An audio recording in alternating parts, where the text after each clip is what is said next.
Bonjour à tous et bienvenue sur Symbole Vidéo. Aujourd'hui, on vous parle de la série Le Griffon, disponible sur Prime Video. Générique.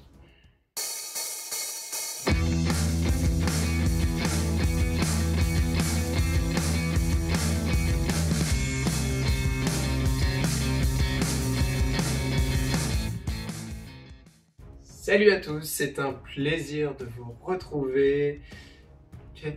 Quelle série, vraiment, j'en attendais rien. On découvre la série par hasard et c'était plutôt cool. Une petite série Prime Video qui est adaptée d'un livre. Pas du tout connu. d'Airgriff, et puis pas du tout connu. Vraiment, ça sort de nulle part. C'est très court, c'est seulement 6 épisodes. Un peu le nouveau système de Prime Video, j'ai l'impression. Des épisodes assez longs, mais pas beaucoup. Voilà, c'est ça. Donc un autre format que Netflix notamment. Je dirais qu'on est vraiment sur un secteur de niche, mais alors vraiment niche quoi. Sur du fantastique, C'est années ça. 90, il faut aimer l'ambiance. Ouais, ça a une ambiance un peu dark, un peu Stranger Things, mais en même temps, c'est pas comparable parce que ça a vraiment une identité propre. Donc je veux pas dire de gros mots là-dessus. C'est assez psychologique et on sent quand même que c'est intéressant. Enfin, je trouve que l'offre. Je suis content d'avoir regardé cette série, même si ça va pas devenir ma série préférée parce qu'on a tout vu. Je trouve que c'est une proposition de série qui est assez différente de ce qu'on voit actuellement. C'est en ça que ça m'a plu, parce qu'on est vraiment sur, que ce soit en termes d'univers ou de réalisation de personnages, on est assez différent de ce qu'on a à côté sur les autres plateformes et même sur Prime Video. Donc j'ai trouvé ça assez rafraîchissant en fait comme série. Carrément, on est sur un univers qui est sombre, qui est fantastique. C'est un univers très sombre. Young adulte quand même, c'est du teenager. On a un cadre rétro, c'est pour ça qu'on le compare beaucoup avec Stranger Things, et nostalgique, voilà, avec de jeunes protagonistes. Voilà. Clairement, je trouve que cette phrase que j'ai dû choper sur un site de news permettait vraiment d'identifier cette série, d'où le fait qu'on la compare à Stranger Things, qu'il y a quand même une patte dark, parce que j'ai l'impression que c'est une réalisation plutôt allemande encore. En tout cas avec des acteurs qui sont intéressants, qui ne sont pas du tout connus, mais ça donne envie. Voilà, on essaiera de vous faire une partie spoil juste après pour vraiment essayer de rentrer en détail, mais en tout cas on sent que c'est tiré d'un livre parce qu'il y a un background, il y a un univers très construit, avec un passé qui a l'air long, sur vraiment un univers fantastique qui a été établi depuis longtemps, avec vraiment une chronologie longue, des événements dans le passé. On a vraiment l'impression qu'on pourrait nous faire tout un... C'est ce que j'ai noté, j'ai parlé d'héritage maudit. C'est ça, oui, c'est un bon terme. Un petit peu. Et j'aime bien parce qu'on a vraiment un système où on va retrouver des monstres, on va retrouver une mythologie, etc. Donc moi, toujours, j'aime beaucoup le fantastique, donc c'est quelque chose qui m'intéresse énormément. Il y a quelques petits soucis, je dirais pas dans la réalisation, je dirais en termes de scénario, il y a un manque de cohérence, et en même temps, c'est intéressant. Enfin, on a un système de monde,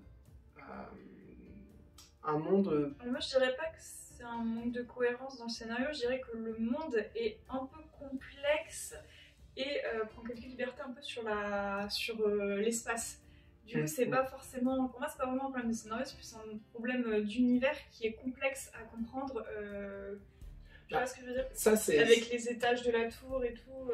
Justement, voilà, c'est ça, c'est qu'on a un monde fantastique à côté qui est une tour finalement avec plusieurs étages, avec... Mais on a l'impression que c'est vraiment un paysage à part entière, chaque étage, mais on voit dans certains plans la façon dont c'est ouvert dans le ciel sur l'étage du dessus. Et c'est vrai que c'est vraiment un parti pris de l'univers de faire quelque chose comme ça, avec un monde organisé de cette façon.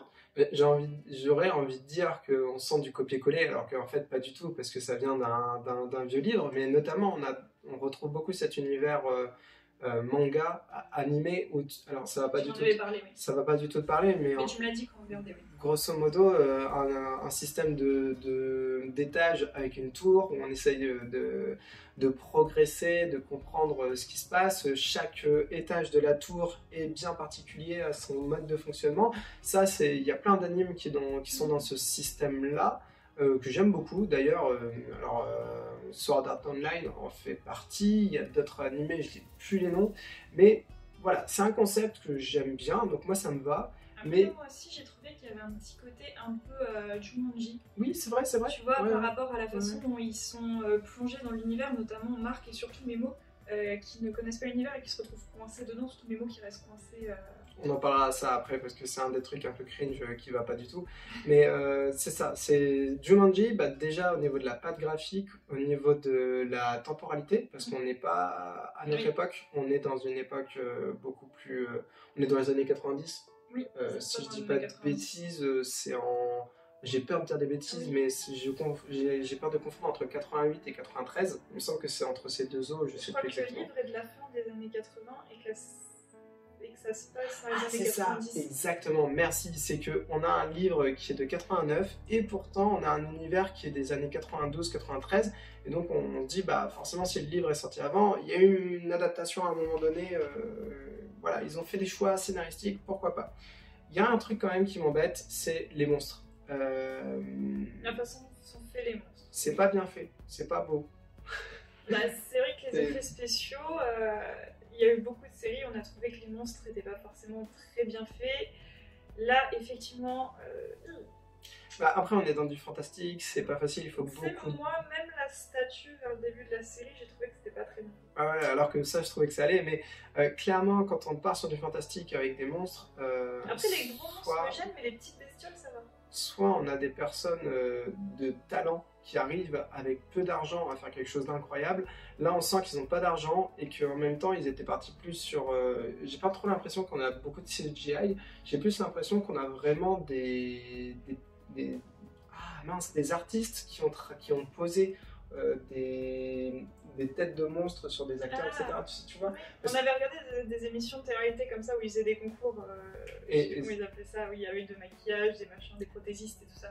Exactement, et ça c'est trop bien, et il y a vraiment des gens qui ont un talent incroyable, et d'autres personnes, là on sent que ça va pas, ça colle pas, c'est pas beau, mais en même temps, voilà, ils ont fait quelque chose, c'est cohérent, ça reste plausible dans l'idée.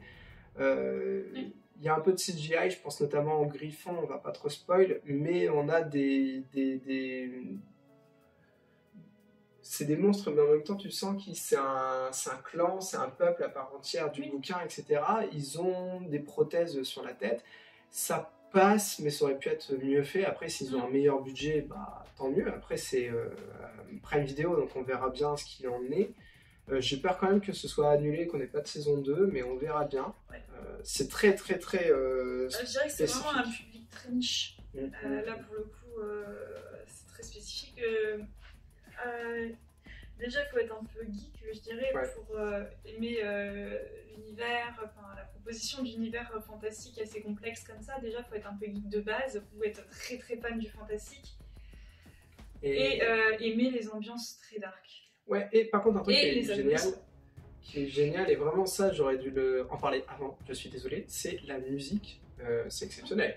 Vraiment, il y a un travail sur une direction artistique sur ces musiques qui sont choisies. Après, c'est vraiment, on rentre années 90, donc on va avoir des... oui, toute la musique des scènes est très bien faite, et aussi les personnages principaux, les deux frères, ont un magasin de disques, ce qui fait que la musique est introduite par la façon de filmer, la réalisation, mais aussi par l'histoire de la série et le contexte. C'est ça, c'est omniprésent, c'est vraiment une part importante de la série, et juste trop heureux parce que vraiment les morceaux choisis sont exceptionnels. Oui, ça fait sur des bons classiques. Ouais, c'est pour ça aussi que ça fait penser à Stranger Things. Et qui fait très nostalgie du coup pour des personnes comme nous qui aiment le rock des années 90. Non, c'est pour ça que on sent qu'on est sur un petit budget, qu'on est sur une petite équipe, qu'on est sur quelque chose d'assez limité, mais je suis trop content qu'en fait la série existe. Vraiment, ça nous parle, c'est notre genre de série, même si aujourd'hui on a beaucoup d'offres. On en parlait, mais entre les Netflix, entre les Apple TV, les Paramount, etc. Il y a de plus en plus de plateformes qui proposent des séries. On est beaucoup plus axé série que film dans cette période actuelle. Là, vraiment, il y a énormément de séries. On a beaucoup moins de films et il y a beaucoup d'acteurs de films qui se tournent vers les séries. Donc, on sent qu'on va avoir encore énormément de formats séries comme ça, encore. Mais il faudra qu'on en parle. Ça vaudrait une vidéo entière parce que c'est pas dit. de ce que tu viens de dire, mais c'est un gros débat qu'il faudrait faire.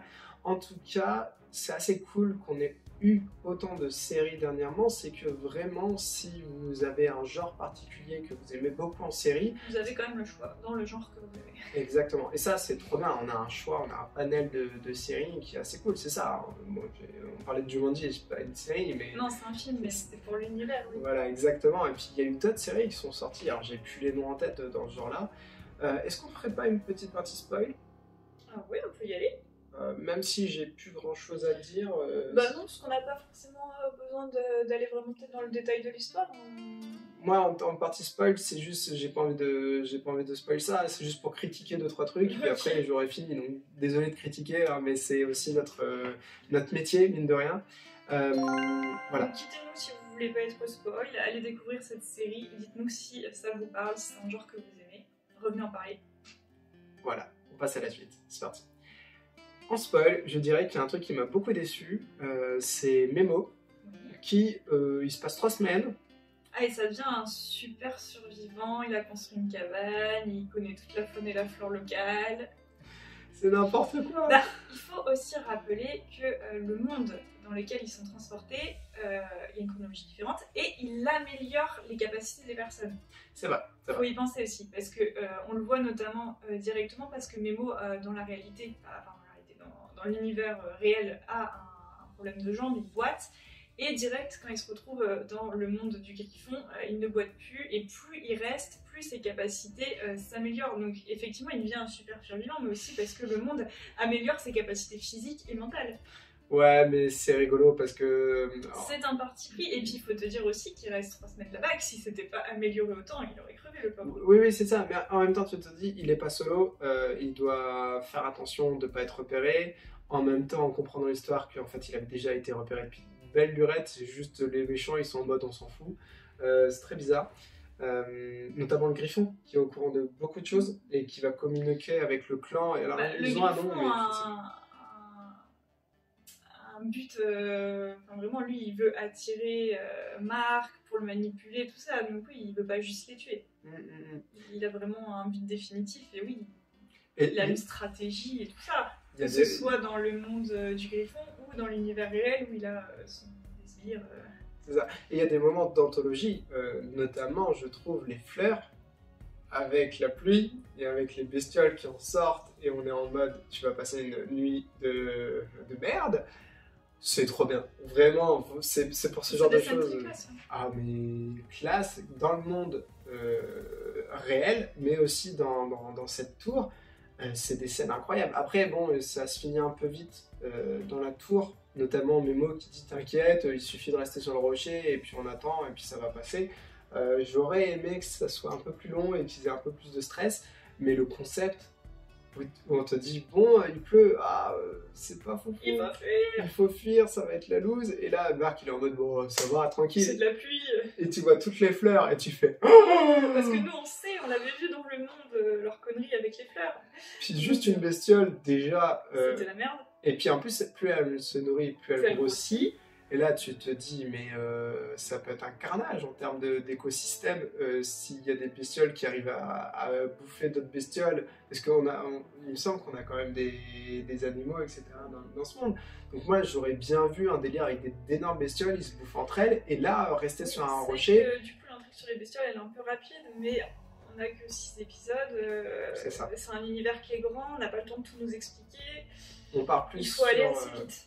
On part plus sur l'héritage maudit, on a pas mal de flashbacks avec le papa, on essaye de comprendre un peu ce qui se passe. Oui, parce que dans le monde réel, on a toute la problématique des frères Marc et Thomas avec leur mère, qui pensent qu'ils sont fous, parce qu'elle pensait que son mari était fou, alors que, effectivement, on voit que c'est la réalité, ce monde fantastique. J'aurais envie aussi de te parler de Petra, parce qu'il y a aussi pas mal de scènes où justement l'objectif c'est de... Pour Petra, c'est la copine de Marc, elle finit par le croire. Dire c'est pas Becky, peut-être, je confonds, mais c'est pour ça que il y a des trucs quand même qui sont assez anecdotiques, c'est qu'on a du mal à se souvenir des noms des personnages, etc. Mais moi je sais que c'est un de mes problèmes. Mais la copine de Marc, alors si vous êtes en partie spoil, forcément vous voyez qui c'est. Elle arrive un peu comme un cheveu sur la soupe. Désolé pour l'expression un peu ringarde, mais elle est très attirée par Mark. Et on comprend que c'est pour faire avancer l'histoire, mais en même temps... Et que son père, c'est un méchant. Ouais, mais en même temps, qui fait ça? Qui, quand il y a un ado qui sort de la classe un peu précipitamment, tu le connais pas du tout. Voilà, va sortir aussi pour lui dire hey, ça va, tu vas bien. Non, personne ne fait ça. Pareil, elle va se retrouver dans le magasin de disques, pourquoi pas, mais tu vas plus voir que la personne est dérangée et tu vas dire ok, je vais essayer de l'éviter. Surtout qu'il a une réputation on a que 6 épisodes. Est-ce que c'est pas justement parce qu'il a une réputation un peu à côté qu'elle veut sympathiser plus avec lui? Mais ce que je veux dire, c'est que c'est un peu gros, c'est un peu trop expédié, et du coup, c'est un manque de cohérence. Désolé, obligé de le dire, hein, mais je trouve que c'est cool. Je vois pourquoi ils font ça, je vois pourquoi ils veulent avancer en termes de scénario sur cette relation, cette amitié, etc. Mais c'est un peu vite expédié, c'est un peu mal fait. Voilà.